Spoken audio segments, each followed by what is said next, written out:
Este livro foi o que eu tirei das estante ao calhas, como tu sabes, que é o Humaniza-te, que é um livro que eu gosto muito, que já estava à espera há muito tempo que tu escrevesses. No entanto, há muito tempo. Aquilo que está aí dito, eu acho que é o desafio de todos nós. Não é uma coisa exclusiva minha, não é? É o desafio de todos nós. Comecei por vir uma mãe desconfiada, tinha chegado aqui ao Ribatejo, comecei por vir uma mãe desconfiada, fui à procura de uma escola que tivesse as melhores referências, que era a tua, que sempre foi em termos de artes marciais. Ou seja, quando falo de profano e sagrado agora, não estou a falar de um sagrado divino, não estou a falar de um contexto religioso, mas sim... Para lá de bem escrito, que eu concordo, é uma dádiva, uma partilha íntima de alguém que ousou buscar-se a si mesmo e fazer de si o centro da sua observação e da sua evolução. Que era de uma visão mais psicológica, mais da mente, da consciência e dos benefícios eventuais de integrarmos isso no nosso dia-a-dia.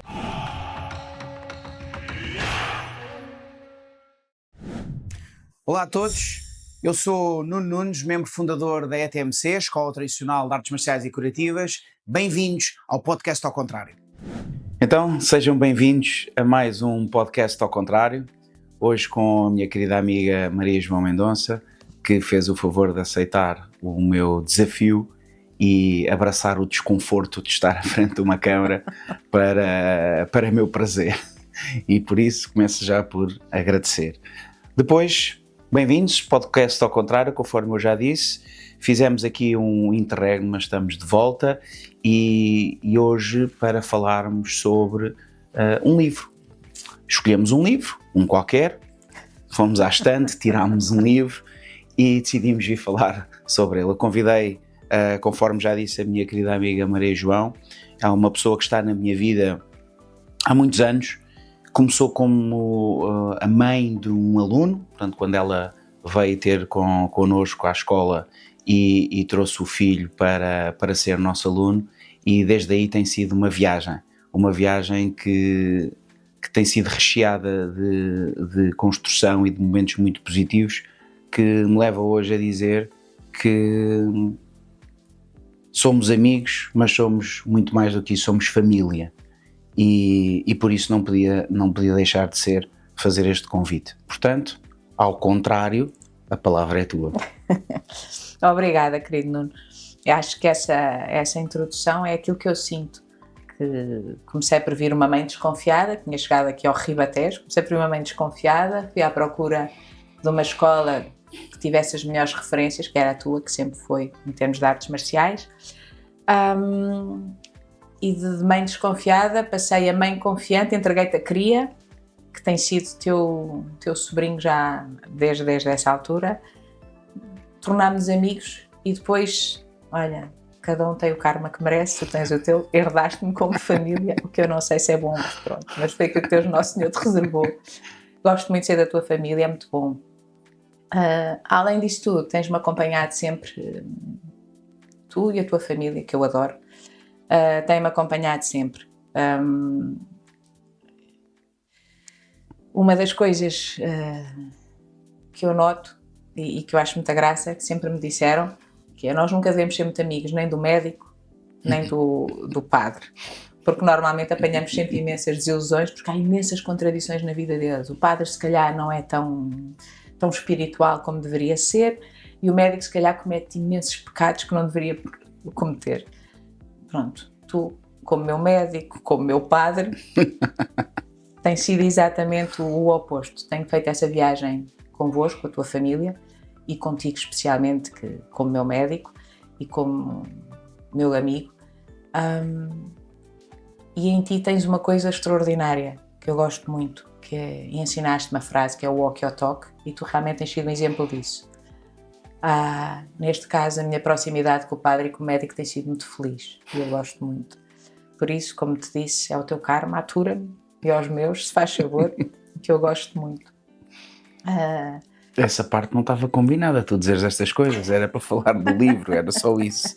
Este livro foi o que eu tirei da estante ao calhas, como tu sabes, que é o Humaniza-te, que é um livro que eu gosto muito, que já estava à espera há muito tempo que tu escrevesses, há muito tempo.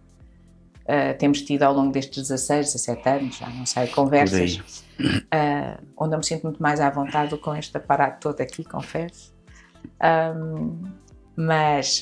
Eu lembro-me um dia, desculpa interromper-te, eu lembro-me um dia em que nós estávamos em família, a nossa família, a tua e a minha, estávamos, creio, em Algesur, num verão destes, e nós jantámos e depois continuámos com o café e a conversar, e entretanto cada um por si foi indo à sua vida, que é como quem diz, tiveram sono e foram se deitar, não é?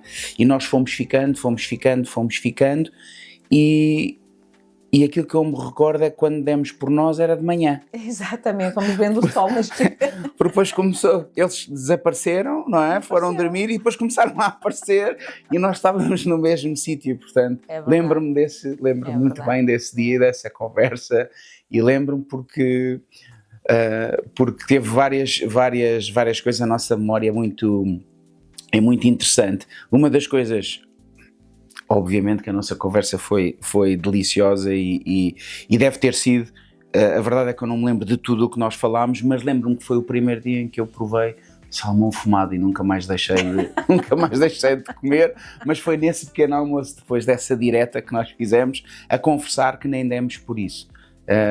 Portanto, desculpa ter-te interrompido, não. Mas esquece lá o aparato e bebe um bocadinho desta nossa ligação. É que contigo as conversas são muito apetecíveis, é uma coisa muito engraçada, porque seguem, é como as cerejas, quer dizer, a gente tira uma, mas depois nunca é capaz de ficar só numa e vai buscar outra e vai buscar outra, e depois há sempre mais uma coisa que depois falha e depois passa. Então eu, que não tenho nada o pensamento organizado, tu bem tentas organizar-me o pensamento, mas é sempre difícil, é sempre um estímulo, e são um estímulo as suas conversas contigo. Tu és uma pessoa que eu gosto muito dessa tua maneira de viver, porque tu, por todas as experiências que tens passado, tu tens retirado sempre alguma coisa para ti, para os teus ensinamentos, desde o judo, salvo erro, às artes marciais, aos forcados, aos touros, tudo para ti tem servido como escola.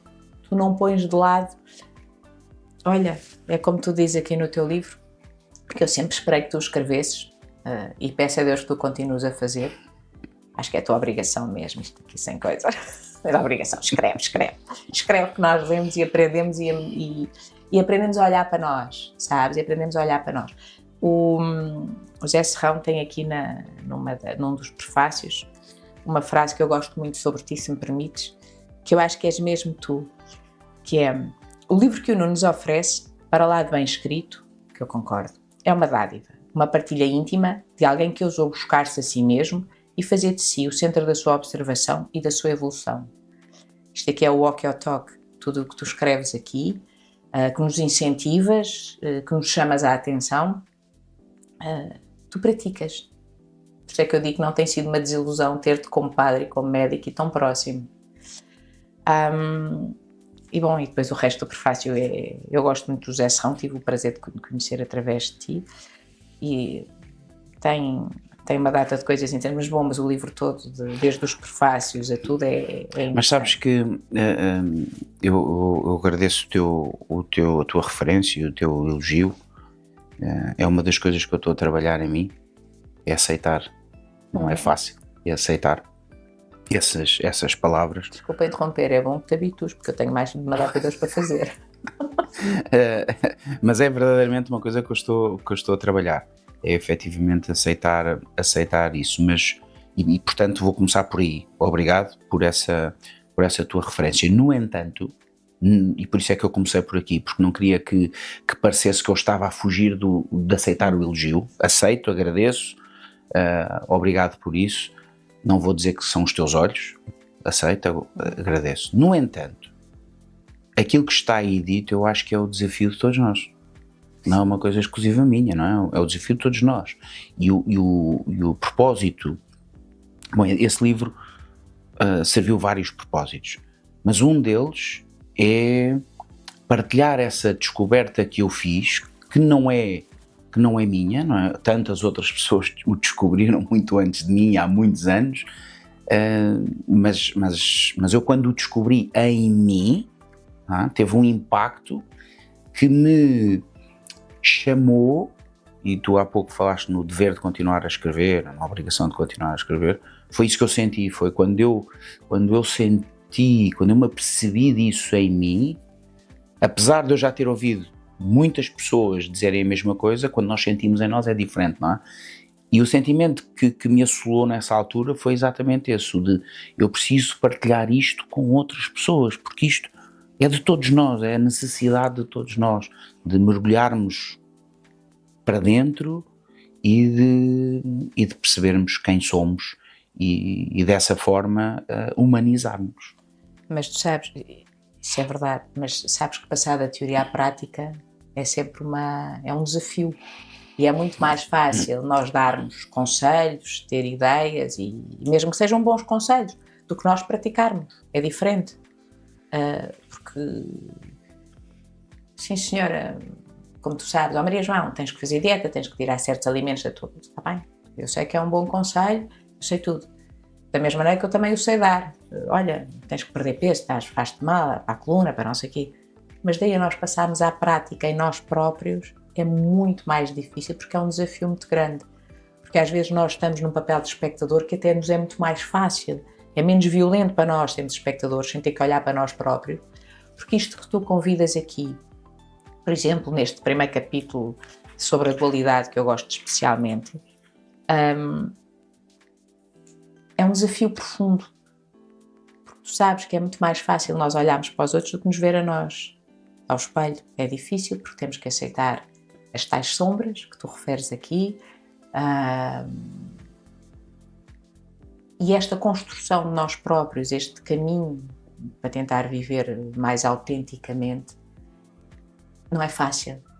Tanto que não é fácil que tu tens sempre aqui o teu gabinete cheio de gente, como eu, que procura a tua ajuda, que procura o teu apoio, e é um desafio. Isso é que eu acho, e acho que este livro é extraordinário, entre várias coisas. Primeiro, porque nos ensina coisas, para mim, falo por mim, coisas que eu não sabia, que eu não tinha a menor noção, e que gostei de aprender, gostei de ler, e tem que se ler mais 500 mil vezes. O teu livro está todo cheio de post-its, entre coisas e apontamentos e notas, porque realmente é um desafio lê-lo também. Quando tu me entregaste, fizeste esse favor, eu gostei muito e fiquei muito comovida, até pela dedicatória, que eu gostei muito. Não é este, que eu então já tenho um todo para riscar, como tu vês, este não tem dedicatória, este comprei-o à parte, que era... Quando tu me entregaste o livro, eu devorei-o. Passei por cima de 300 mil coisas, que umas tinha ouvido, outras nunca tinha ouvido, devorei-o. Rapidamente, claro, foi a primeira abordagem, foi tudo que gostei. O que é que isso a mim me indicou? Que estava muito bem escrito e que era-me fácil ler, ou seja, não sendo eu uma intelectual, tudo o que são livros muito pesados e difíceis, não vale a pena. Até porque eu acho que é um dom que nós temos ou não, de ser capaz de escrever de uma maneira acessível e os outros possam compreender. Quando há escritas muito rebuscadas, fico logo desconfiada. Má formação minha, mas é verdade. As escritas muito rebuscadas deixam-me sempre a pensar, a gente rebuscar tanto. Quando tu tens uma maneira simples de expor as coisas, é primeiro porque tu já interiorizaste, porque tu só consegues explicar uma coisa tranquilamente depois de a ter interiorizado. Senão, são muitos conceitos, o que fazem falta, atenção, eu sou sempre a favor de conceitos, é o que eu digo, passei aqui os olhos por 300 mil coisas que eu ainda não sei, não percebo, e vou ter que mergulhar muito mais nelas. Agora, são várias coisas que, por exemplo, esta dualidade, que é essa tal coisa quando tu dizes, quando tu olhas para ti, e que o Zé também refere, em que tu ao mesmo tempo és o observador e o observado, é um exercício difícil, é um exercício difícil. Sabes que na verdade essa praticalidade que tu falas e essa escrita de uma forma acessível também não me vem de uma forma natural. Deixa-me explicar-te um bocadinho do processo. Portanto, esse texto esse livro tem 21 textos. E desses 21 textos, eu escrevi, não sei de cor, mas talvez 5 ou 6 específicos para o livro.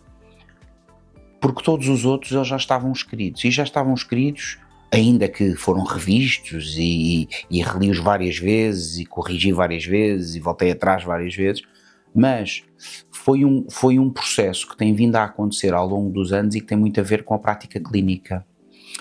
Como tu sabes também, apesar de eu nunca ter escrito livro nenhum, eu gosto de escrever. E uma das coisas que eu gosto de fazer é provocar e desafiar os meus pacientes. E então, muitos dos textos, quase todos os textos que estão aí escritos, eu escrevi muito nesse sentido. Como eu queria introduzir esse conceito na nossa conversa terapêutica, então eu escrevia o conceito, escrevia o texto, entregava à pessoa, por exemplo, no fim de uma consulta, e dava-lhe o desafio, a provocação dela o ler até à próxima consulta, para depois nós podermos discutir o que é que ela entendeu, o que é que ela não entendeu, e a partir daí introduzir o conceito ao nível terapêutico. E muitas vezes eu fui-me deparando com o feedback dos pacientes e a percepção que eu tinha da percepção que eles tinham, e fui ajustando. Ou seja, esses textos estão mastigados por várias pessoas, não apenas por mim, mas também por um conjunto de pacientes que foram dando feedbacks do que compreendiam, do que não compreendiam, e eu fui ajustando. Depois, um desses pacientes que eu tenho, foi inclusive ele que sugeriu: porque não escreve um livro, já tem aqui estes textos, e foi aí que a ideia começou a surgir. E depois, quando eu comecei a ligar os textos e a escolher a ordem pela qual eu gostava de os colocar, deparei-me que faltavam algumas colas, não é? Ou seja, eu falava muito sobre o símbolo, falava muito sobre o ritual, falava muito sobre o luminoso, porque eram conceitos que eu explicava em consulta, de uma forma oral, não é? E que não tinha texto nenhum, mas que no livro eu precisava de fazer essas colas. E então foram esses 5, 6, vai lá no máximo 7 textos, acho que nem foram 7, que eu escrevi especificamente para o livro. Todos os outros eles já estavam escritos, e era aí que eu queria chegar. Ou seja, essa praticalidade e o explicar um conceito eventualmente complexo de uma forma simples é fruto também de todo esse trabalho conjunto e dessa dinâmica terapêutica entre paciente e terapeuta, na tentativa de introduzir temas nas consultas. E depois eu tenho uma frase que me acompanha, eu tenho, como tu sabes, e tu sabes que eu falo muito neles, tenho muita sorte de ter tido e de ter ainda um grupo de pessoas que eu considero meus mestres, que fazem o favor de me ensinar, e há frases. Eu sou um fã de clichês, porque os clichês, se eles cá andam, é porque têm um fundo de verdade, porque senão não teriam resistido ao tempo, não é? E apesar de ser uma frase até que pode ser encarada como um clichê, uma coisa corriqueira, mas no contexto em que ela me foi passada, na conversa em que ela me foi passada por um dos meus mestres, eu agarrei-a e tento fazer dela uma bandeira minha, um desafio para mim, que é, a frase é: se tu não consegues explicar uma coisa complexa de uma forma simples, então é porque não a entendeste. Pronto, e eu agarrei isto como um desafio, não é? E portanto, tudo isto misturado, não é? Deu isso que está aí, ou seja, não é uma coisa que também me saia natural, é muito trabalho aí. Tu tiras da tua prática, de tudo aquilo que tu fazes, tiras sempre ensinamentos e tiras sempre uma parte que dá para aplicar, ou seja, olha, é mais um exemplo do walk your talk, não é? Tu acabas por usufruir quando dás as consultas, quando nos tentas explicar, quando nos pões, quando nos desafias a pensar em determinados assuntos, quando nos desafias a olhar para nós, e a maneira, aí está, passas da teoria à prática, as coisas que para ti são conceitos já interiorizados e que tu já os sabes e que tu os sentes, tu acabas por tentar explicar-nos. E por isso é que eu digo que tu tens essa facilidade, mesmo que sejam mastigados, consegues, aprendeste para ti, aprendeste contigo, aprendeste com as coisas, aprendes com tudo o que fazes e com tudo aquilo por onde vais passando. Não é? Mas sabes que esse também é um exercício de necessidade. Claro. Eu também aprendi muito a escrever isso e aprendi muito a fazer esse livro e levantou muitas questões. Desculpa-me interromper-te, e se calhar se eu escrevesse outra vez já mudarias aqui algumas coisas, que eu acho que a tua mente e tu não és uma mente estagnada, tu não ficas estagnado, tu não ficas parado nem ficas agarrado às coisas, por isso é que é um desafio viver contigo, porque tu, desde que é aquela coisa, é muito difícil falar com alguém, não dá para conversar, falar podemos, mas conversar não podemos, falar com alguém, não podemos conversar com alguém que diga, eu não mudo a opinião, pronto, tenho a minha opinião, estou aqui. E por isso é que tu és um desafio, é porque tu mesmo tenhas uma opinião sobre determinado assunto. Se porventura, em conversas, em experiências, na tua vida normal, se fores confrontado com situações que te levem a mudar de opinião, porque de repente deixou de fazer sentido. Não me custa nada. Nada, tranquilo. Por isso é que é feliz conversar contigo. Porquê? Porque senão a gente conversa com as paredes e nós, para conversar, precisamos que haja uma transferência, não é? Sim. Eu achei engraçado tu dizeres isso do livro porque há pouco tempo eu estava numa aula exatamente com o professor João Major, que é a pessoa que escreveu o segundo prefácio, que eu muito estimo e que muito tem influenciado este meu percurso, e com outro professor também, que é o João Vedor. São dois Joões, que é aquela dinâmica, é muito engraçado, o João Major e o João Vedor. É castigo na vida, eu também digo João, é castigo. E o João Vedor também foi buscar o livro, estávamos com outras pessoas e ele estava a falar do livro e estava a aconselhar a leitura, e uma das coisas que eu disse na altura foi exatamente isso, que graças a eles dois e às aulas e àquilo que eu tenho aprendido com eles, que eu hoje já escrevia outro livro. Sim, exatamente. Eu hoje já escrevi outro livro. Eu achei graça de tu dizeres isso porque isto aconteceu há muito pouco tempo, aconteceu a semana passada, e daí eu ter achado a graça de teres dito isso, porque eu próprio sinto já hoje que eu já escrevi outro livro. Tu és um espírito curioso, tu és um espírito que gosta de saber, gosta de ver, gosta de aprender. Por isso é que é um desafio, e é o que eu toco, que é bom. E principalmente porque o conteúdo integral do que está nesse livro também não é o sítio onde eu estou, é o sítio onde eu aspiro ir. Há coisas que estão aí que eu já as entendi em uma forma racional, de uma forma intelectual, mas que também eu estou no meu processo de humanização, não é? Eu acho que o processo de humanização, que é o nome que eu lhe dou, que não é uma ideia, como é lógica minha, muito retirado daquilo que é a psicologia analítica e daquilo que é a visão de Carl Jung da individuação, não é? Eu prefiro humanizar, prefiro o termo humanização, mas o conceito vem da individuação de Carl Jung e da psicologia analítica, mas esse processo, seja de individuação, seja de humanização, eu acho que nunca termina, não é? Vai terminar eventualmente um dia quando nós falecermos, e ainda assim não sabemos, não é? E portanto ele nunca termina, está sempre em construção, está sempre a acontecer, e portanto apesar de ter escrito isso tudo e disso é aquilo que me faz sentido ao dia de hoje, apesar de haver coisas que eu já escreveria de outra maneira, já apresentava de outra maneira, já modificava, mas isso vai ser sempre assim, porque, como tu estavas a dizer, isso não é uma coisa estanque, isso não é... É um livro vivo, está vivo. É, porque há sítios onde tu ainda não chegaste emocionalmente, estás tu a dizer, mas há outros onde tu já os passaste, já são só conceitos para nós, para ti já são básicos, e para nós ainda estamos nós a mergulhar nestes primeiros. Isto é um livro que eu agora acho muita graça, porque isto é um livro tem aplicação diária, pronto.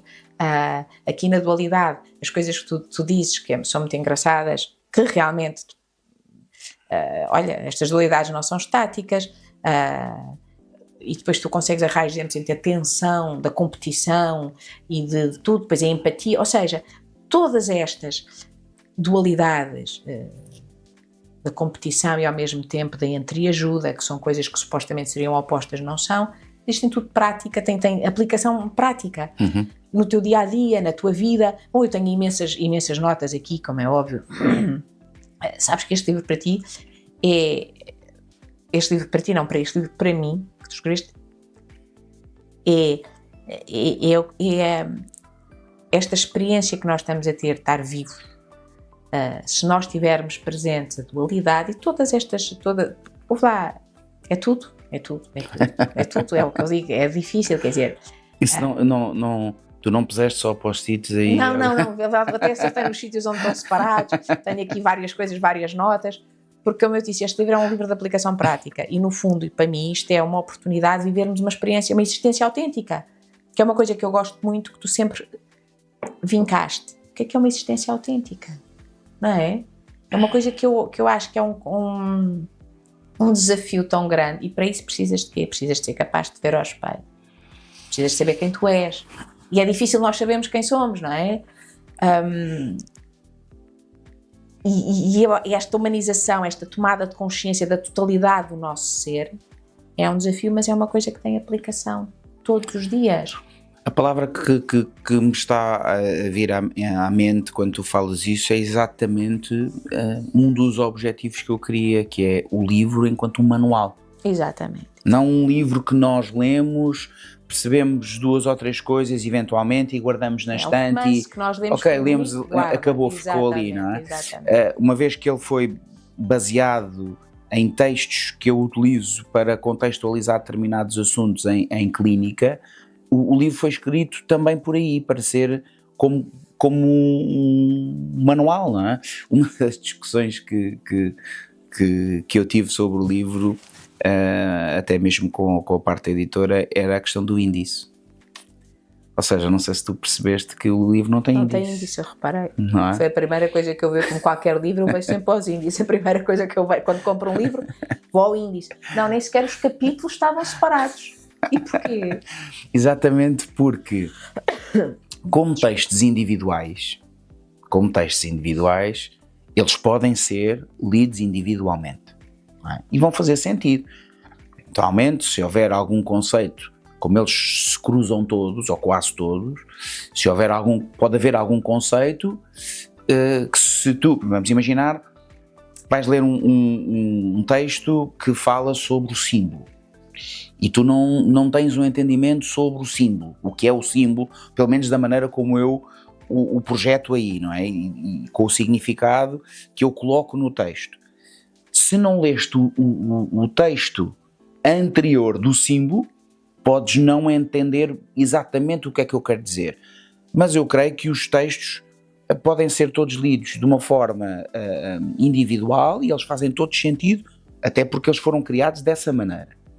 No entanto, eu quando resolvi colocar os textos num livro, eu quis contar uma história e quis levar uma linha e quis levar o leitor numa viagem, não é? Tem uma linha condutora. Tem uma linha condutora. Tem. E eu achei que, se calhar a ingenuidade, não é? Não me vejo como um escritor, não sou nada disso, não conheço uma série de regras literárias, não. E isso, por um lado, é mau porque me pode ter levado a cometer alguns erros, mas por outro lado é bom porque não estou preso a nada, não é? E então um pensador. Expresso muito mais aquilo que eu... E então o que é que eu não queria? Eu não queria que a pessoa agarrasse no índice e diz, olha, vou começar por este, este deve ser muito giro, este tema... E não seguisse, não é? Por outro lado, se calhar se fores olhar da parte da psicologia, se calhar é a minha tentativa de controlar, não é? A minha necessidade de controlar alguma coisa, de controlar a leitura que... Tens um fio condutor que é muito engraçado, mas és um pensador, a tua formação não é de escritor. Não, nada. A escrita tem de surgir de maneira a expor e a divulgar e a ajudar-nos e a ajudar-te a ti a organizar ideias, a desafiar-nos a pensar, a sentir. Isso é uma das coisas que eu não querendo fazer nenhum spoiler, pronto, também que ainda não leu o livro, que ainda não adquiriu, pronto, se calhar também não devia estar a ver o podcast, mas pronto, não querendo nenhum spoiler, e até virando aqui um bocadinho o podcast ao contrário e fazendo-te uma pergunta, tu consegues encontrar algum relacionamento entre o primeiro texto e o último texto? Ou seja, entre a dualidade e o espelho do Criador? Claro que sim, Porque eu abro o livro a falar do 2, da dualidade, não é? E acabo o livro a falar do 1. Exatamente, exatamente. E é essa viagem, não é, que me fez retirar o índice. Obviamente que mesmo sem índice tu podes desfolhar o livro e começares no meio, mas... Conseguem-se ler todos individualmente. Eu a primeira vez foi de corrida, como disse, foi de corrida. Depois comecei a saltar, comecei no início, mas já não segui logo para o fim. Depois fui saltando. Depois dava para emparelhá-los. Eles emparelham-se muito bem. Eu acho que passa muito por aí, porque tu és um pensador, tu pensas. E é muito engraçado. Nota-se isso pela maneira como escreves, pela maneira como tu tens aqui textos que estás entusiasmado a escrevê-los. É a sensação que eu tenho. Corrige-me se eu estou a dizer uma barbaridade, é uma pretensão estar a dizer isto. Mas é o que eu sinto. Tu tens textos em que te entusiasmas. Porque a sensação que eu tenho é que tu queres mostrar-nos aquilo que tu estás a sentir e reparem, e vejam isto agora e mais isto. É quando nós estamos muito ansiosos, queremos contar, oh mãe, oh pai, olha, fiz isto e aconteceu e não sei o quê, e de repente já meteste os pés, coisa... E é muito engraçado, porque o teu entusiasmo transparece nas coisas que escreves. Então há aqui uns que deram mesmo gozo a escrever. Eu acho que és tu a pensar e a escrever. E quando a tua cabeça pensa mais depressa que a mão escreve, a gente quer, é muito engraçado. E à medida que a gente lê, há capítulos aqui que nós até vamos a correr, tipo, espera, onde é que tu vais? Para mais devagar, que eu não estou a conseguir, espera. E depois voltas atrás com calma, já leu o que é que ele disse aqui e o que é que não foi escrito, que é muito engraçado, que é uma escrita com entusiasmo. Fazendo uma comparação, se me permite, é muito engraçado. Eu tenho amigos meus que criam cavalos, e criam touros, e criam vacas. E há uns que são os comerciantes. Há uns que são comerciantes, há outros que são criadores. Tu és um criador, é diferente. Mesmo que tu vendas as tuas coisas, como eles vendem os cavalos, porque é um negócio, mas eles não são negociantes, eles são criadores, que é diferente. Aquilo tudo é um processo de criação, de paixão, de pensamento, tudo fica... É diferente, não tem nada a ver quando tu és comerciante ou quando tu és criador. E é muito engraçado, da mesma maneira que eu acho, sim, escreves muito bem, de uma maneira muito assídua, portanto a sensação que eu tenho é que tu interiorizaste tudo, ou seja, sentes aquilo que escreves, percebes, és capaz de explicar tudo, mas tu és um pensador, percebes? Por isso, e eu tenho tido a sorte, que acho que é uma sorte muito grande que eu tenho, às vezes no meio das consultas tu passas-me um papel, passas-me uma ideia, passas-me um artigo, passas-me uma coisa e é efetivamente um bálsamo, é uma coisa boa. E acho muita graça porque estas tuas abordagens, uma das coisas que eu gostei muito gostei muito dos arquétipos feminino e masculino, gostei especialmente, mas gosto muito como tu chegas do arquétipo feminino pela integração dos opostos, como tu chegas depois a Deus. Gostei muito chegas ao sagrado, que é olha, é a tal ligação. Eu acho que estes três, o arquétipo feminino e masculino, essas coisas, têm uma ligação especial, mas como te estava a dizer, isto é uma coisa, é um livro de consulta, eu não te consigo dizer, não é um livro para arrumar. Estes post-its que tu aqui vês, isto é o meu índice, os amarelos são só os capítulos, portanto isto é o meu índice, os amarelos são só os capítulos, depois estes são aqueles três que eu confesso que me tocaram bastante. A dualidade, os arquétipos feminino e masculino, e gosto muito da integração dos opostos. Não me enganei a dizer o título, porque que são as tais características diferentes, não é? Que são todas criadas, mas são todas criadas para alcançar um uno, que se trabalham, entre o confronto e a complementaridade, é todo um mundo. E é muito engraçado, nós passarmos dos opostos, de uma coisa que seria, para uma coisa complementar.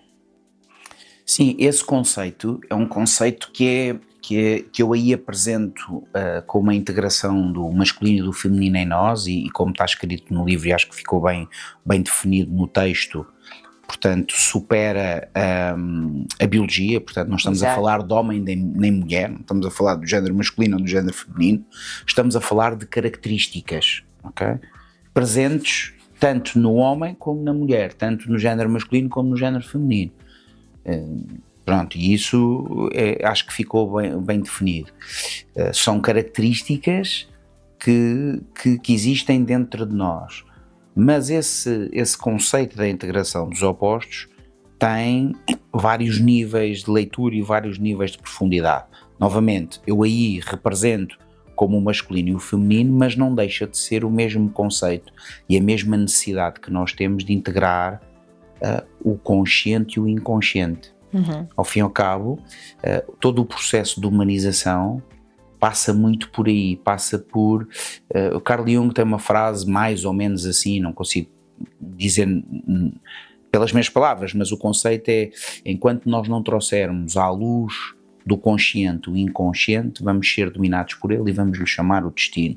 Ou seja, a nossa mente consciente cria uma série de retóricas, de histórias, para justificar aquilo que aparentemente nós estamos a viver. Mas há todo um conjunto de dinâmicas inconscientes a acontecer que, se nós não tomarmos consciência delas, não as trouxermos à consciência, não as aceitarmos e não as integrarmos, então nós vamos estar sempre suscetíveis à sua ação, sem qualquer controlo, e normalmente as coisas podem não ser bonitas quando elas se manifestam. Eu costumo dar um exemplo que também não é meu, mas é um exemplo que funciona muito bem e que, por ter funcionado muito bem comigo, é que eu o agarrei e continuo a utilizar, que é tão simples quanto os nazis que durante de segunda a sexta matavam judeus nos campos de concentração, ao domingo também iam passear ao jardim com a família, não é? E quem achar que perante as circunstâncias corretas não tem a capacidade de fazer o mal, quem achar que está muito distante desse ser humano, fica mais exposto e mais suscetível de, no momento gatilho, ou no momento específico perante determinados gatilhos, se comportar mais dessa forma do que aquela pessoa que está consciente e que integra a sua capacidade. O Jordan Peterson tem uma maneira de explicar isto que eu gosto bastante, quando ele diz que um homem, com H grande, um homem bom, não é aquele que faz o bem. O homem bom é aquele que, tendo a capacidade de fazer o mal, opta por fazer o bem. E o caso a palavra opta muda tudo. É verdade. Porque é a questão da consciência. Exercício do livre-arbítrio. Do livre-arbítrio consciente. Porque enquanto não houver luz na consciência, não há livre-arbítrio. Há toda uma dinâmica inconsciente que nos rege, que nos molda, que nos condiciona, e seja no inconsciente coletivo, seja no inconsciente pessoal, tudo o que são as culturas, as ligações sociais, as culturas da sociedade onde nós estamos inseridos, mas também as culturas pessoais da família, não é? Os valores, todas essas coisas, não é? Que hoje a epigenética, o ambiente, nós já sabemos, não é?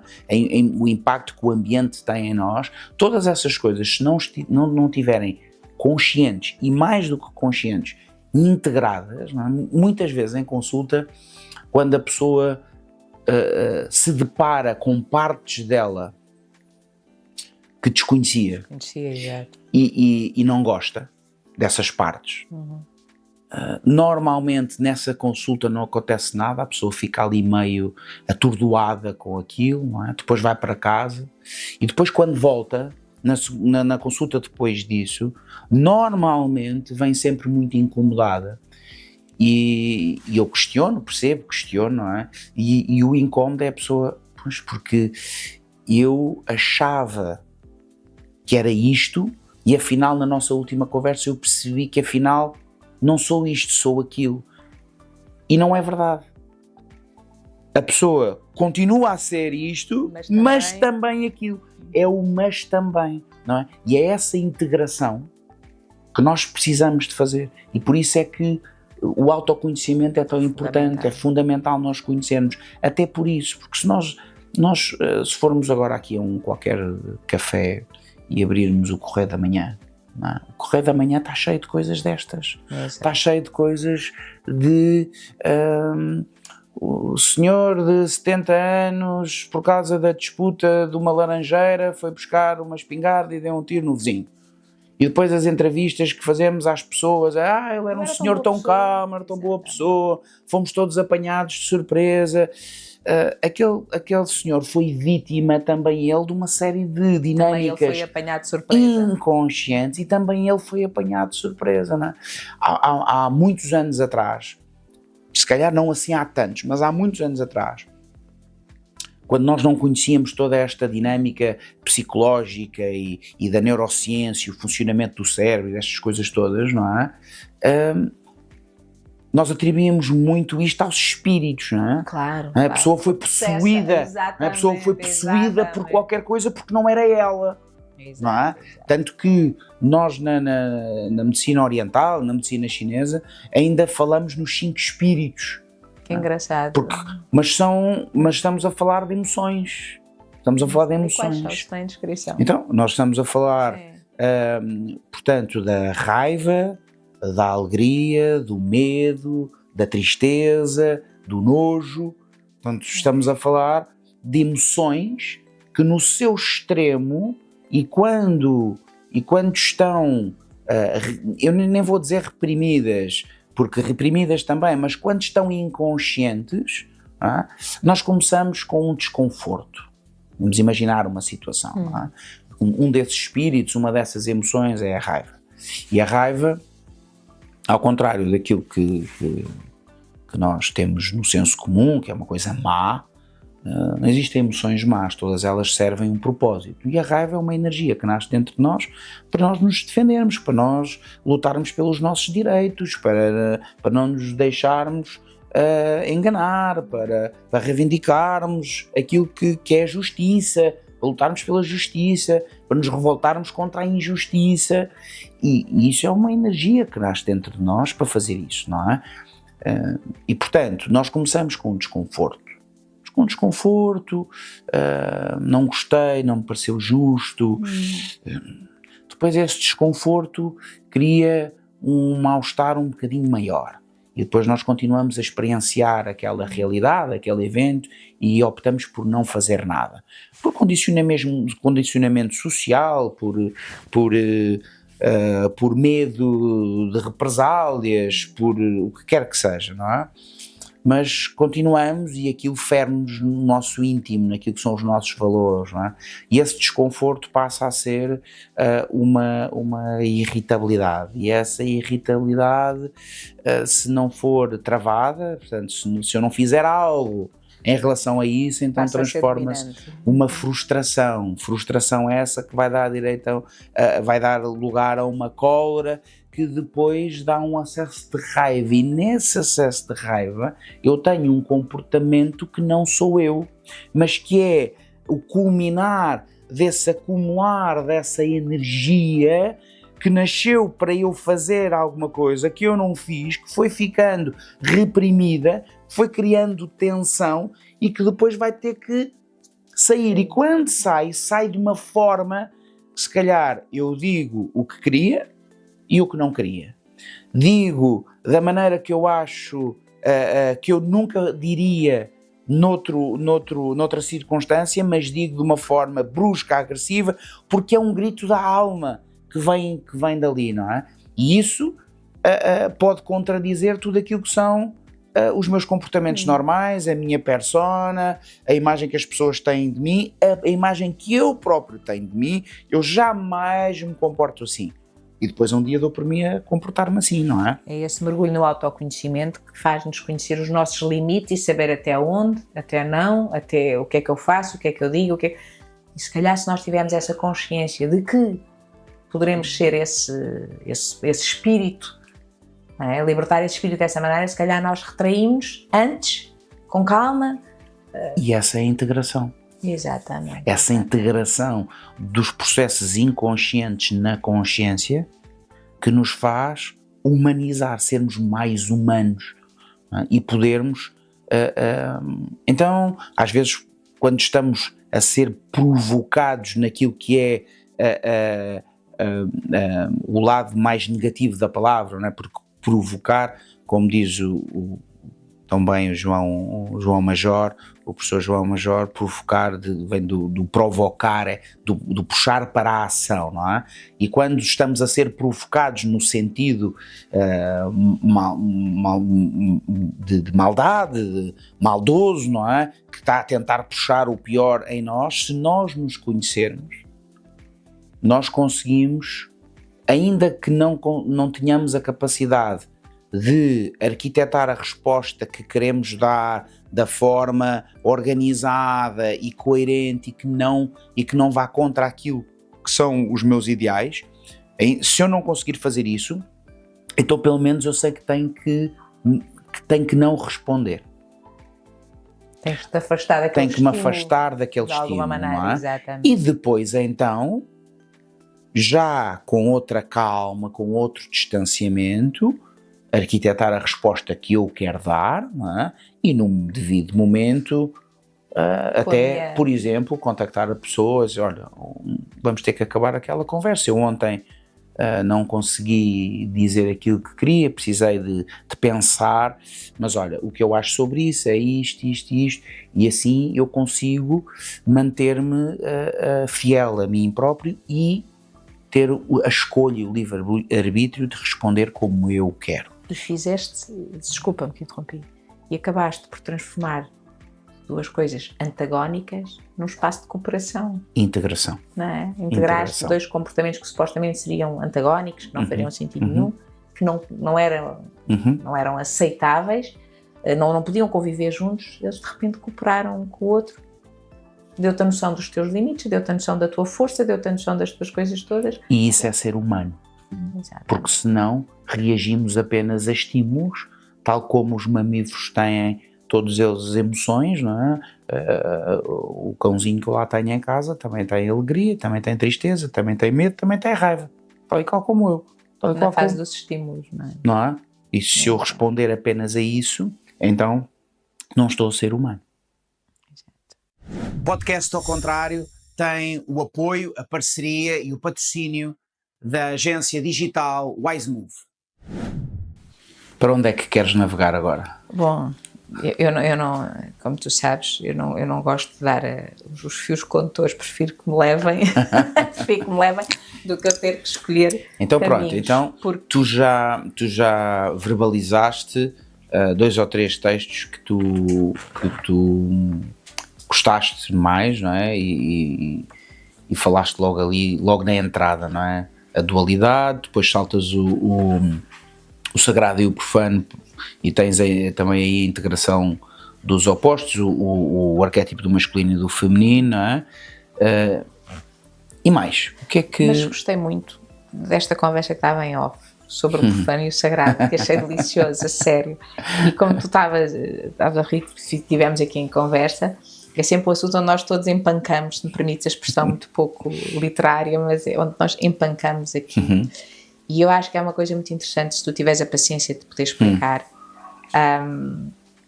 essa tomada de consciência do profano e do sagrado, ou seja, se puderes por acaso abordar outra vez um bocadinho o assunto... Sim, fazemos de conta que não tivemos a conversa em off e partilhamos com todos. Achei realmente interessante, achei graça, achei interessante mesmo e achei que o desenvolver da conversa é uma coisa que se tu nos explicares, se calhar, quando nós olhamos para o texto, eu acho que é uma dificuldade que nos assiste a todos. Quando olhamos para o texto entre o profano e o sagrado, é sempre esta dualidade, não é? É uma dualidade que nos incomoda e que não nos é óbvia, não é? Claro. Até porque não estamos despertos para perceber essa tomada de consciência do nosso inconsciente. Por isso, quando se tiveres a paciência de... Sim, claro que sim, agradeço a pergunta e claro que sim, faz sentido. Portanto, todos esses textos, ou quase todos esses textos, podem ser interpretados a partir de vários contextos. Não é?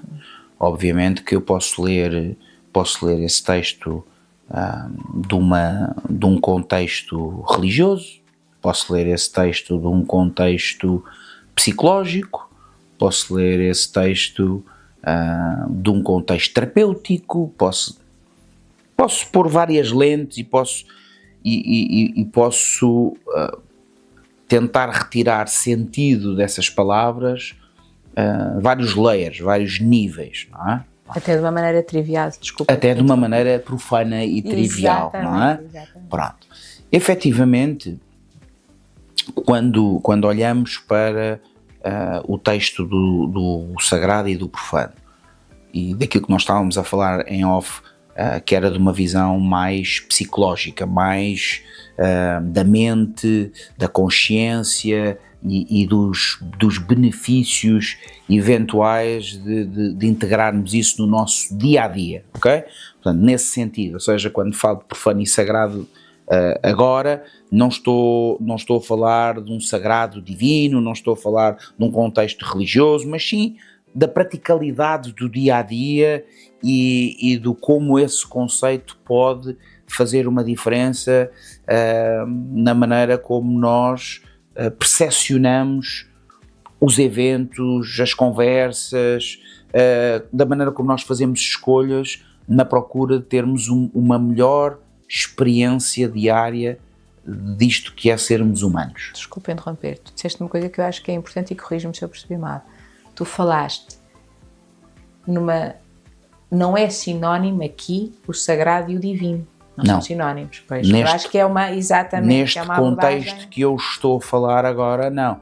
Que não quer dizer que tu não o possas ler dessa maneira, claro. Não é? E aí, se calhar, tens um livro novo para ler. Acredito, sim. Se encarnares, se personalizares essa visão mais espiritual, não lhe chamar religiosa, espiritual, se calhar vais ler um livro novo, não é? Mas neste contexto em que nós estamos a falar, e que eu vou falar do sagrado e do profano, como tu me pediste, não lhe estou a dar essa dimensão tão profunda, mas sim mais a praticalidade do dia-a-dia. E nesse sentido, nesse sentido mais psicológico, digamos assim, o sagrado, o profano, diria antes, o profano como algo banal, algo rotineiro, algo do qual eu não coloco por si uma consciência de presença, de estar no momento, como usando a linguagem agora que se utiliza muito, não é? No mindfulness, do estar presente, do estar no momento. Não é? E o sagrado como o oposto disso. O sagrado como um estado de percepção daquilo que estou a viver, presente, em consciência, não é? E que isso se manifesta em coisas tão simples quanto, por exemplo, o exemplo que eu estava a dar, não é?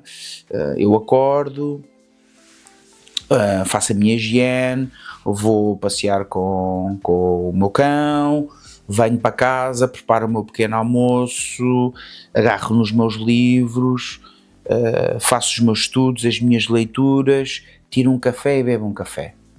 E aquele café, naquele contexto, na leitura, na aprendizagem, que é uma coisa que eu gosto, no facto de manhã eu começar o dia logo com coisas que me são prazerosas, ao invés de começar naquela agitação do dia, despachar e miúdos e fazer isto tudo, se calhar ainda com alguns deles a dormir e com essa paz e com essa calma. E aquele café tem um sabor que o mesmo café tirado da mesma máquina, bebido no mesmo local à 1h depois do almoço, não tem. E a questão não é o café, porque o café é o mesmo, a máquina é a mesma, o sítio é o mesmo, a questão sou eu. E é o contexto, e é o significado que eu dou àquele café. E isso faz com que o café das 7 da manhã seja um café sagrado para mim. Ao nível psicológico, ao nível do meu bem-estar mental e da minha coerência psíquica, aquele café é ordem. Enquanto que a falta dele me dá caos.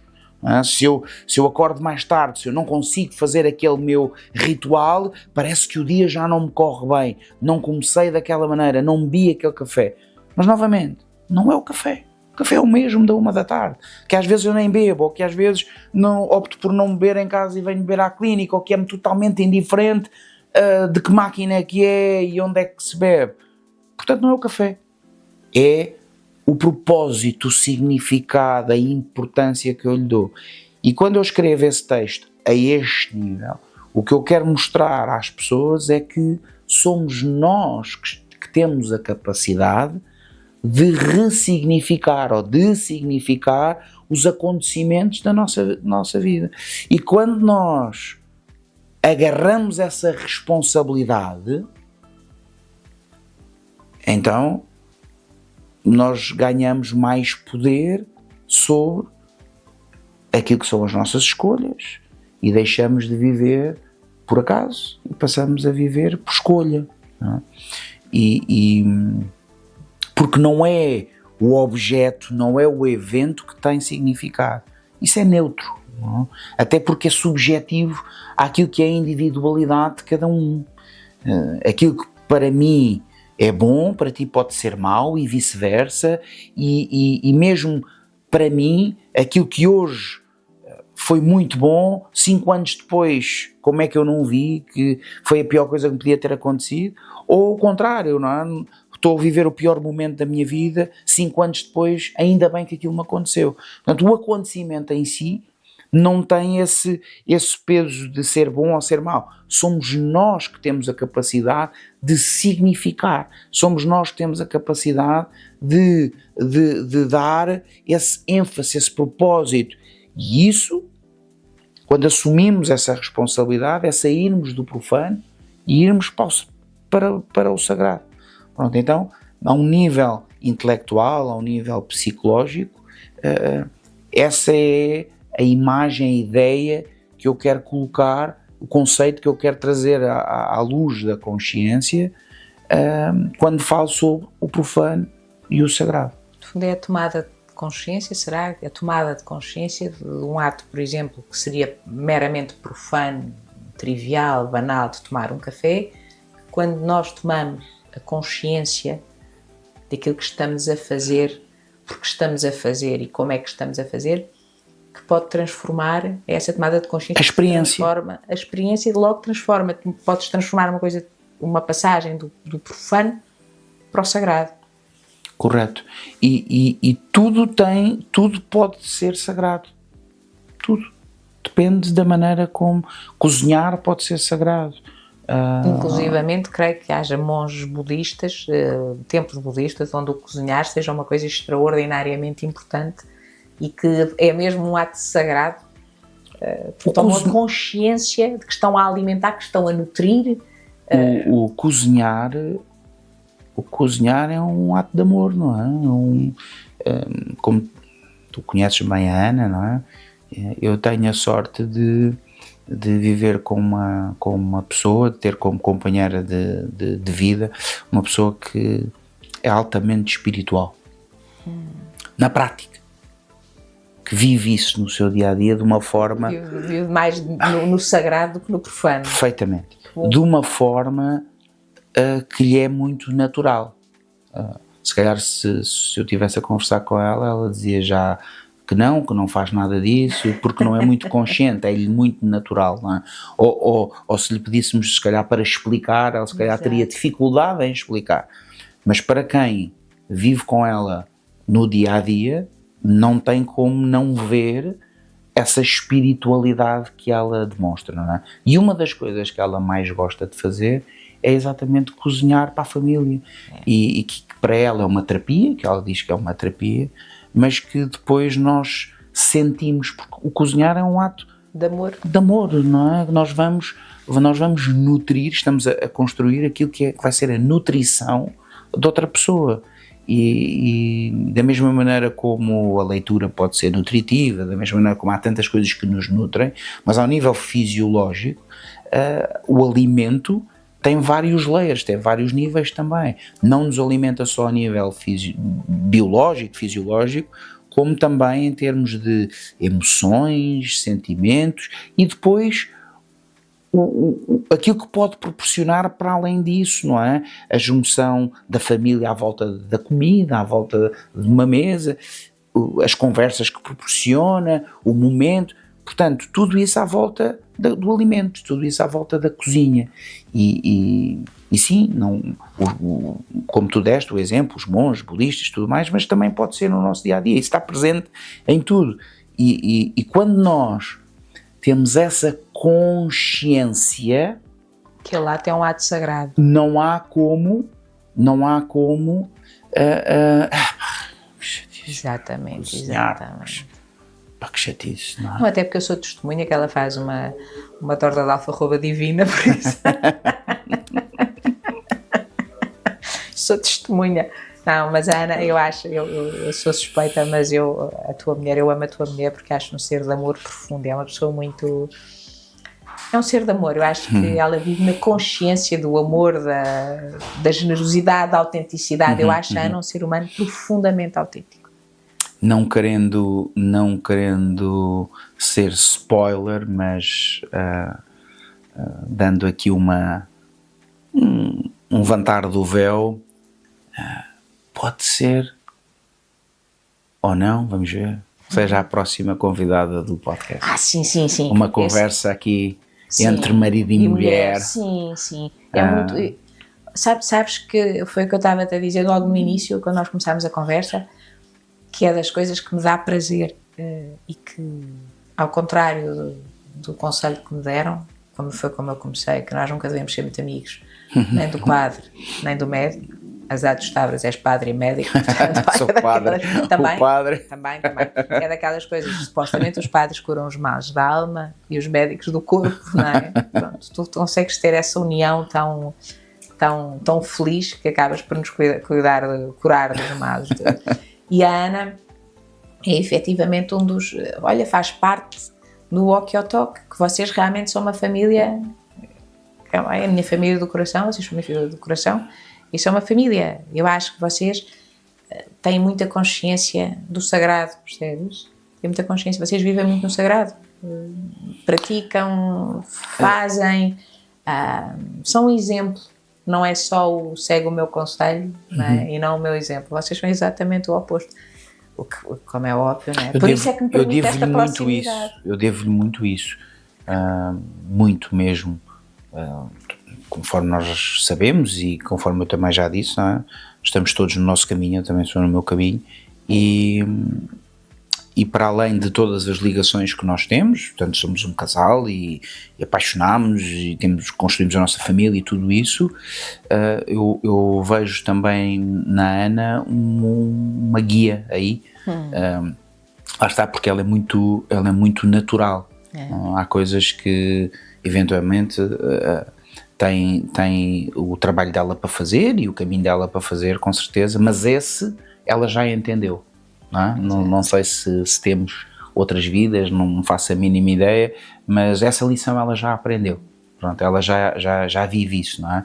E essa vivência que eu tenho tido com ela, e então enquanto casal já há 18 anos, tem sido uma aprendizagem muito grande, e ela tem um papel muito forte nessa minha consciência, nesse meu desenvolvimento, muito, conforme eu já disse, sem grande consciência, ou seja, só ser ela própria, não é?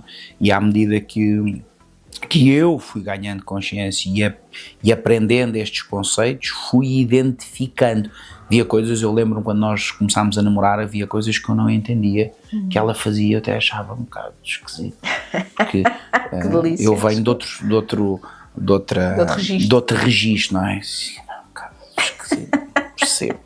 Porque é que algumas ações, algumas coisas eu até achava que era um bocado de ingenuidade às vezes, achava graça, claro, não claro, é? Essa ingenuidade, essa genuinidade que eu acho que era é genuíno, mas ingênuo, mas como ingênuo, é que é possível, não é? E às vezes eu ficava ali, pronto, e hoje, quer dizer, hoje entendo perfeitamente, percebo que há coisas que fui percebendo que há coisas em que essa ingenuidade é uma escolha.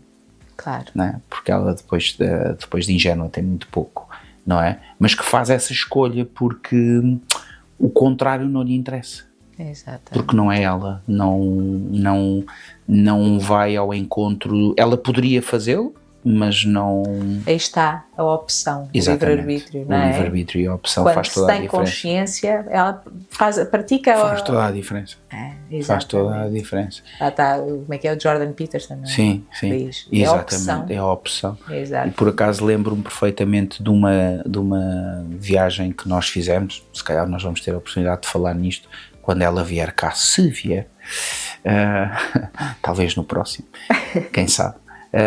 Mas lembro-me perfeitamente de uma viagem que nós fizemos, fomos convidados enquanto escola para participar num festival que é o Andanças, e acho que foi na segunda edição que nós participámos 2 ou 3 vezes, na segunda edição em que nós fomos a ter uma das nossas conversas, temos várias conversas, e uma delas onde eu parte do tempo fui efetivamente a pedir-lhe desculpa de uma série de julgamentos que eu tinha feito no início da nossa relação, porque, claro, não é? Porque via determinados comportamentos e que naquela altura eu tinha percebido que afinal eu é que não tinha a mínima noção.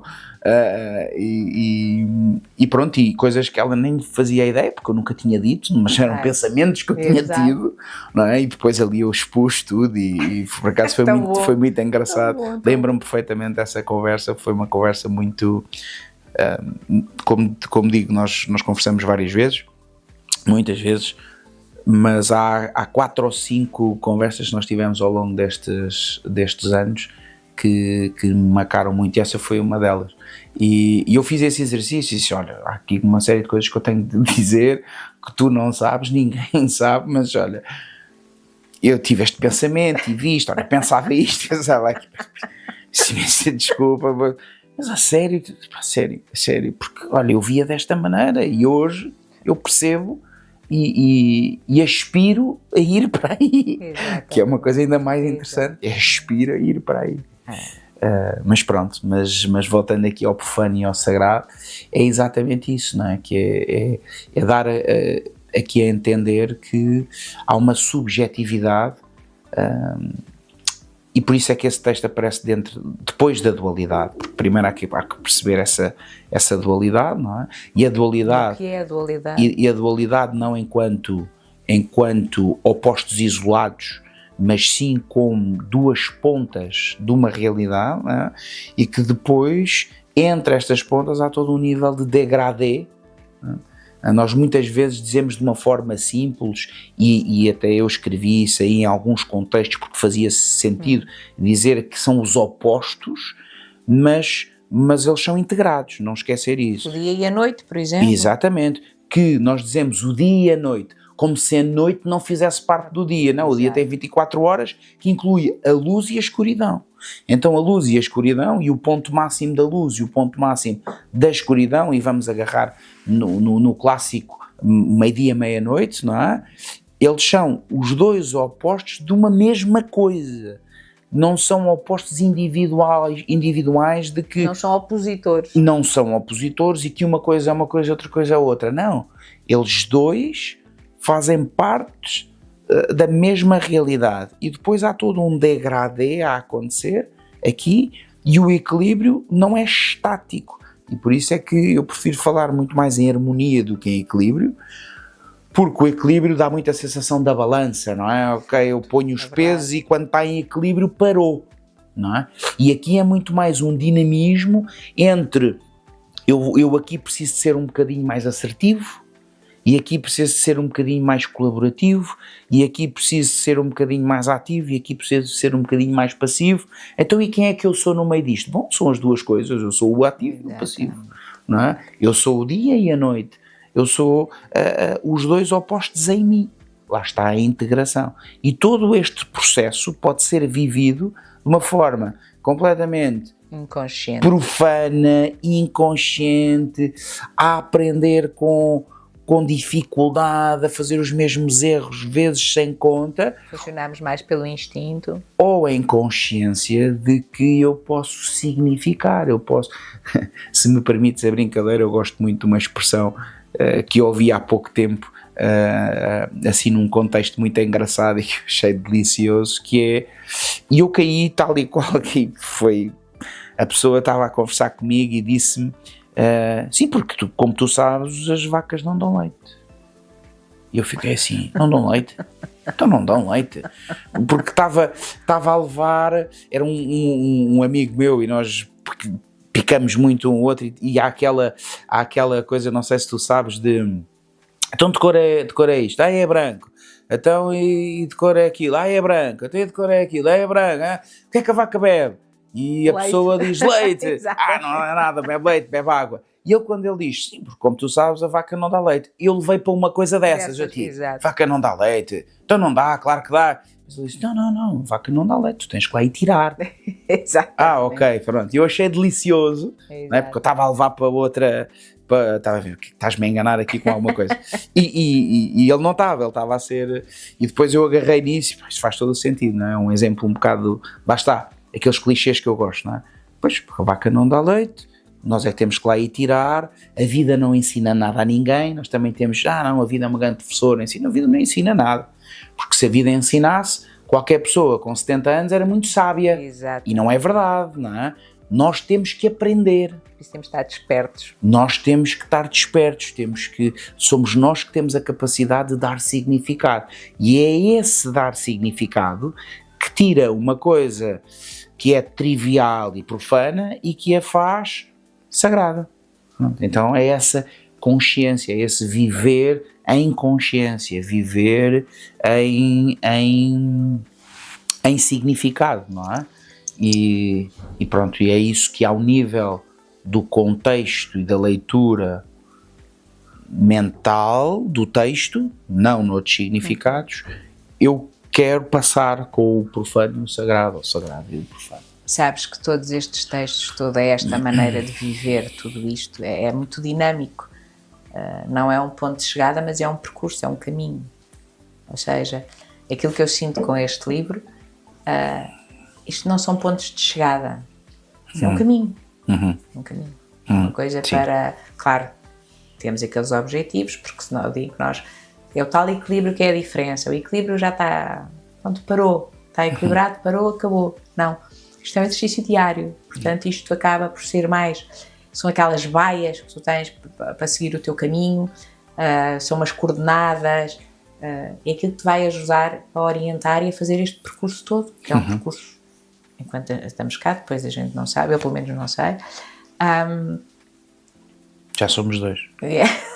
No outro dia eu estava numa conversa qualquer com o Sebastião, já não lembro o que é que era, e eu gosto muito de picar o Sebastião, tem uma mente também...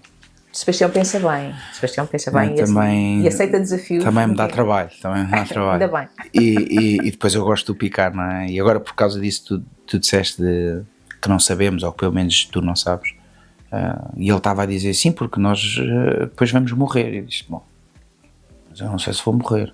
Ele ficou a olhar, assim, então, mas não, eu sei que todas as pessoas que viveram antes de mim morreram. Isso eu sei. Agora, se eu vou morrer ou não, eu não sei. Faço a mínima ideia. Se tu vais morrer ou não, eu não sei. Não é? A probabilidade, se nós olharmos para aquilo que aconteceu, é que sim. Agora, saber, não, eu não sei. Mas parece um amigo meu que me disse isso uma vez. Morrer? Mas eu não sei se vou morrer, ainda não decidi. Já vou, pronto, desculpa. Exatamente. Mas sim, mas como eu disse há pouco, não é? É um processo de individuação, de humanização, que eventualmente termina quando nós morremos. Porque até lá nós vamos estar sempre a conhecer-nos, sempre a aprendermos, sempre... Cada vez somos expostos a uma situação, a um estímulo diferente. Sempre. Se nós formos capazes de tirar daí se formos capazes de observar, de ver, de sentir, de perceber, não é? E é essa consciência que temos que ser nós, não é? Temos que ser nós a tirar significado, temos que ser nós a aprender. É isso, esse é um dos pontos fundamentais, eu diria, que eu tentei passar no livro. Ao fim e ao cabo não deixa de ser o assumirmos a responsabilidade, que é uma coisa muito importante, muito difícil. Porque normalmente nós não temos culpa de nada na vida. Exatamente. Não é? Exatamente. Só que isso traz um problema, não é? É daquilo que eu não sou responsável, eu tenho muito pouco poder sobre. Portanto, é muito melhor sermos responsáveis, porque aí temos a capacidade de alterar. Agora, se eu não tiver responsabilidade, não é? Ou seja, eu não tenho responsabilidade nenhuma pelo tempo. Por isso é que eu não o consigo alterar, não é? Eu hoje vou fazer um piquenique contigo, não é? Acabamos aqui de gravar e vamos fazer um piquenique, só que saímos lá fora e está a chover. Estragaram-nos os planos, não podemos fazer o piquenique. Eu não tenho controle sobre se chove, se não chove, se faz sol, não tenho controle sobre o tempo. Então o que é que eu posso fazer sobre o tempo? Não posso fazer nada. Agora, se eu assumir a responsabilidade pelo piquenique, nós podemos fazer o piquenique dentro de casa. Exatamente. Não é? E o negar das responsabilidades dá-nos uma falsa sensação, não é? Uma falsa sensação de conforto, de felicidade, de contentamento. Enganei-me que eu gosto. Mas não, é no carregar das responsabilidades, ou se quisermos no carregar das cruzes, mas novamente também aí é preciso dizer que voluntariamente, por escolha, não é? Carregar a cruz voluntariamente. É nesse carregar as responsabilidades, assumir as responsabilidades que a magia acontece, não é? Abraçando o desconforto. Humanizar-te só pode fazer sentido se tivermos consciência. Sem dúvida, isso é aquilo que nos difere, não é? Como nós estávamos a falar há pouco, os animais também têm as emoções, não é? E também têm o instinto e reagem instintivamente às emoções, não é? Portanto nós temos isso tudo, não é? Aquilo que depois nos difere é exatamente isso, não é? É a capacidade que nós temos de racionalizar, é o aparecimento do córtex pré-frontal que nos vai trazer esta capacidade de estarmos aqui a falar sobre estas coisas, não é? A falar sobre emoções, sobre o que é que sentimos, sobre os instintos, sobre o que é o consciente, o inconsciente. É como que o terceiro nível da abstração, não é? Primeiro termos consciências das coisas, depois o termos de consciência que temos consciência e depois o sabermos os porquês. Se eu agarrar numa taça de leite e colocar ao lado da taça de água da minha gata, não é? Da uva, que tu gostas tanto, ela sabe que aquilo não é água, ela sabe que aquilo é leite, não é? E ela sabe que sabe, portanto ela não se confunde com, ela sabe que sabe, não é? Nós sabemos que aquilo é leite, sabemos que sabemos, temos consciência do self, do eu, e depois sabemos porque é que sabemos. Porque há um córtex pré-frontal, porque há uma racionalidade, porque há um estímulo, há a visão que nós observamos e que depois a imagem é reproduzida na mente e a mente... Portanto, temos todo este conhecimento que não só sabemos que sabemos, como sabemos porque é que sabemos. Não é? E se não usarmos isso, e se não apelarmos a essa consciência, e se não fizermos nada disso, então não estamos a tirar proveito daquilo que nos diferencia dos restantes animais, então não estamos a ser humanos. Não é? Estamos a ser um Homo sapiens sapiens, estamos a deixar o potencial ficar aquém daquilo que poderia ser, não é? Então esta humanização é por aí, é nós usarmos aquilo que nos faz de diferentes, que é a consciência, que é a racionalização, que é o entendimento destas coisas todas. Só assim é que nós poderemos eventualmente aspirar a ser humanos. Até lá estamos no processo. Não é? Eu não diria que é a mesma coisa, não é a mesma coisa. Mas de uma forma simples ou como introdução ao conceito, nós também podemos dizer adulto. Deixarmos de ser crianças e passarmos a ser adultos. É chamar a responsabilidade a nós. Normalmente. Essa é a diferença de ser adulto, não é? É que os adultos não fazem só aquilo que querem. Claro. Não é? Quem faz só aquilo que quer são as crianças, não é? Nós fazemos aquilo que precisamos ser feito. Uma vez disseste-me isso de uma maneira muito engraçada, porque o que é que tu queres fazer? Só queres fazer aquilo que queres na vida? Eu já não me recordo da expressão nem do contexto, mas lembro-me disso. Diz que eu gosto. Porque é muito comum as pessoas acharem que a liberdade, Exato. Nós somos livres quando fazemos aquilo que queremos. Não. Eu sou livre porque eu agora tenho 18 anos, não é? Aquela conversa muito. Eu agora tenho 18 anos e eu agora faço o que eu quiser. E antes eu não podia, porque eu não tinha 18 anos, estava debaixo da tua alçada, eventualmente, falar com os pais, não é? Mas eu agora já tenho 18 anos, eu agora já posso fazer o que eu quiser. E então é fácil confundir isso com liberdade. Liberdade é quando nós fazemos aquilo que queremos. Mas na realidade, se nós olharmos e percebermos bem, e depois de tudo aquilo que nós conversamos e percebermos que há toda uma dinâmica inconsciente a acontecer, que nos tira o livre-arbítrio, que nos condiciona, e que depois nós, para fazermos sentido de uma dinâmica que não conhecemos, que não estamos conscientes, é que criamos uma história ilusória para justificar, não é?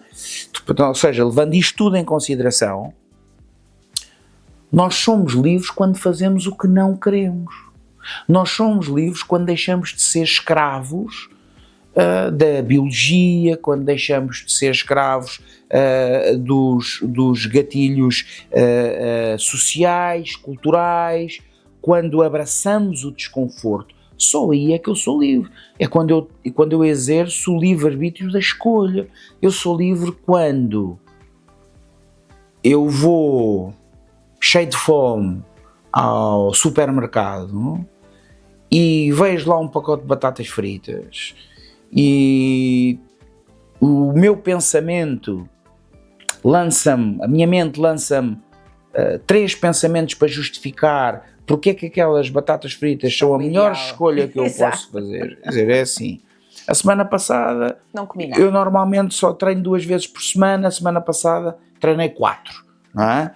Este fim de semana até tive 2 festas de anos, até me estraguei, portanto, comer hoje batatas fritas depois do que eu fiz no fim de semana. Pronto. Comece para a semana. E como vou começar a semana que vem, portanto, as batatas fritas são o melhor que... É um pacote pequeno. E isto é tudo... E até está em promoção. E isto é tudo fisiologia, não é? E a mente a justificar a necessidade que a fisiologia está a pedir de comida. Se eu chegar e atuar perante isso, que liberdade é que eu tive? Eu ser consciente. Nenhuma. Não, eu fui escravo daquilo que era a fome que eu estava a sentir, o instinto de sobrevivência, essas coisas todas.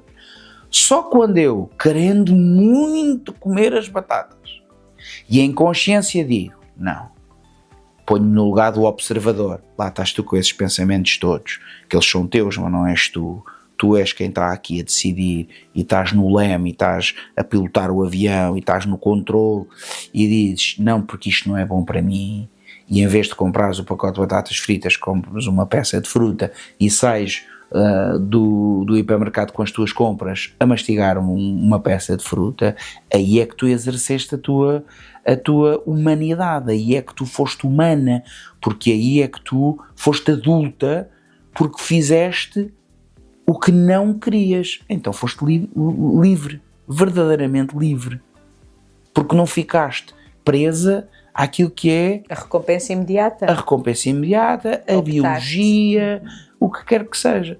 Então esta ideia de que a liberdade não advém de nós fazermos o que queremos, mas advém de nós termos a capacidade de fazermos o que não queremos, é um conceito que às vezes não está bem claro e bem limpo, não é? E pronto, e são esse tipo de ideias e de sementes que eu tentei colocar, ainda que de uma ordem específica, ainda que de uma maneira alinhada, mas que eu tento mostrar no livro e no processo. E entregaste-nos um livro cheio de sementes, mesmo, do fundo do coração. Muito obrigada por ele, que eu gosto muito.